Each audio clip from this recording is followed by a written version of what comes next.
Hello, this is Jason Engel, your math teacher from Math 96. Class has been canceled for today, so this is what I had in mind to do. Let's do it online. Lesson 2.8 has to do with picturing data with graphs. The objectives for this lesson, we want to understand that the scale on graphs can change perception of the information they represent. And 2, to fully understand a pie graph, the reference value must be known. These are the things we'll be looking at. So let's compare the graphs below. What do you notice? If you look closely at these graphs, you'll notice it says that they both have the same title, average household income in 2009 dollars. They both have the same horizontal axis, the year. They both have the same vertical axis that says average household income. The only difference is the scale. The graph above begins at 48,000 and goes all the way up to 53,000. The graph below begins at $0 and goes all the way up to 60,000. So question, would it be fair to say that the average household income was significantly lower in 2009 than it was in 1999? Pause the video and see if you can answer this question. Yes, it's significantly lower, or no, it's not significantly lower, and see if you can articulate why. Pause the video now. Did you pause? What did you find? Although the two graphs are representing precisely the same data, you can see that the graph above seems to suggest that there's a very significant change. If you compare 1999, that's the blue point on the far left of the graph, and 2009, that's the blue point on the far right of the graph. It looks like the average household income has dropped by half, which is very significant. But this is misleading. If you look at the graph below, because the graph begins at 0, if you look at the point on the left, it's representing the same number. If you look at the point on the right for 2009, it's also representing the same number, but there doesn't seem to be a significant difference. So the graph above is misleading because of the scale. The graph at the bottom is a better representation of the change in average household income. Under what conditions can both pairs of statements be true? We have two pairs of statements. On the left it says in 1990 Jeff spent $700 per month on housing. In 2010 Jeff spent $1,400 per month on housing. It looks like he's spending more.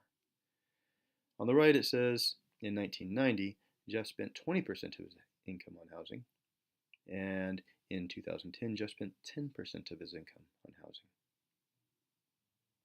So under what conditions can both these pairs of statements be true? Are there conditions in which both pairs of statements could be true, or are they inconsistent? Pause the video now and see if you can find conditions, that is to say, create scenarios where both of these statements could be true at the same time. Pause the video now and see if you get an answer. Did you pause? What did you find? If we look at both pairs of statements, we do find that there are conditions in which both pairs of statements can be true. It says if 20% of Jeff's income in 1990 is $700. How can that be? Well, 20% of means 0.2 times a letter x, and that equals 700. In other words, if you divide both sides of the equation by 0.2, we can see that x must be $3,500.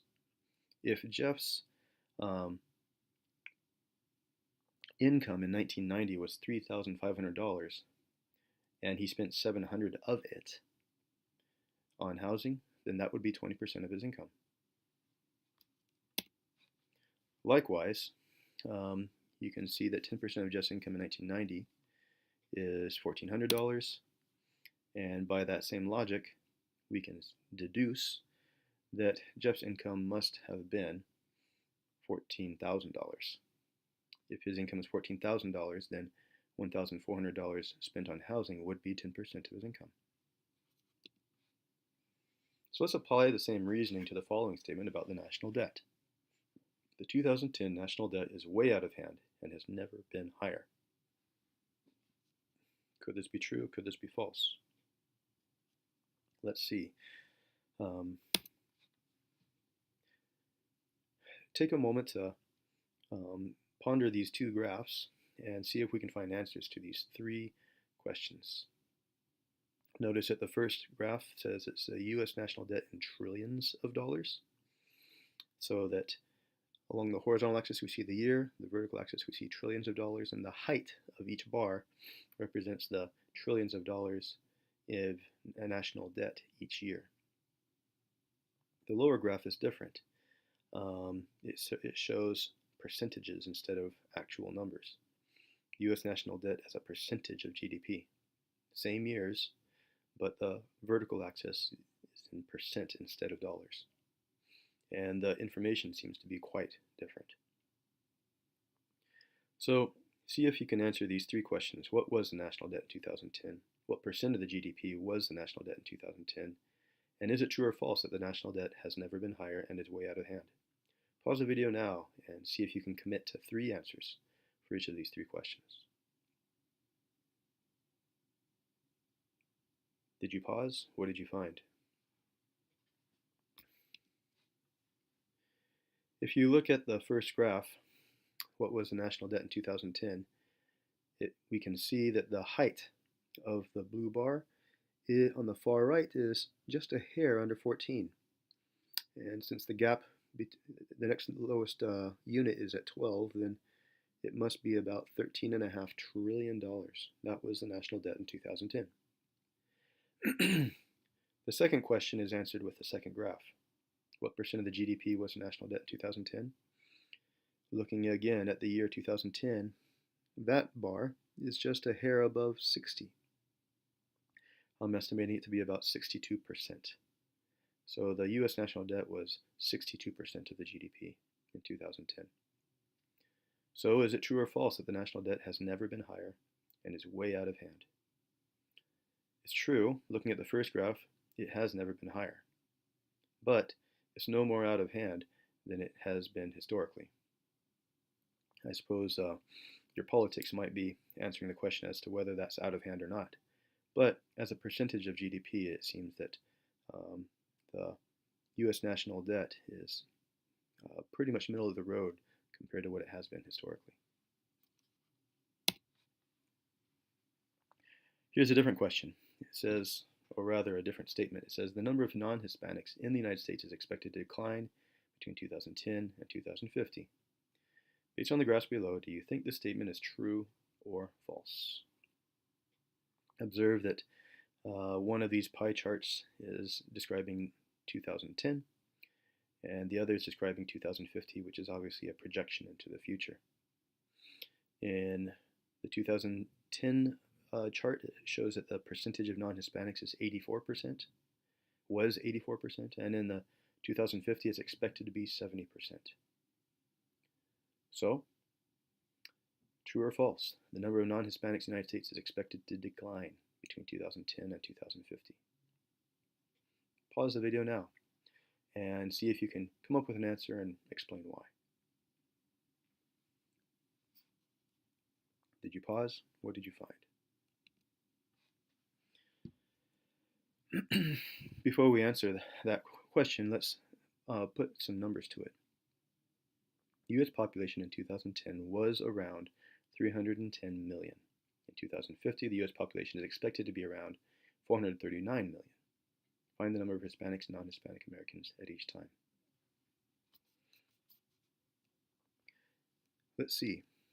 Well, if you think about it, 84% of 310 million would be calculated by taking 0.84 times 310. And that's 260,400,000 non-Hispanics. That's approximately how many non-Hispanics were a part of the U.S. population in 2010. On the other hand, based on these figures, based on these projections, 70% of 439 million is 307,300,000 non-Hispanics. So in fact, the number of non-Hispanics has grown.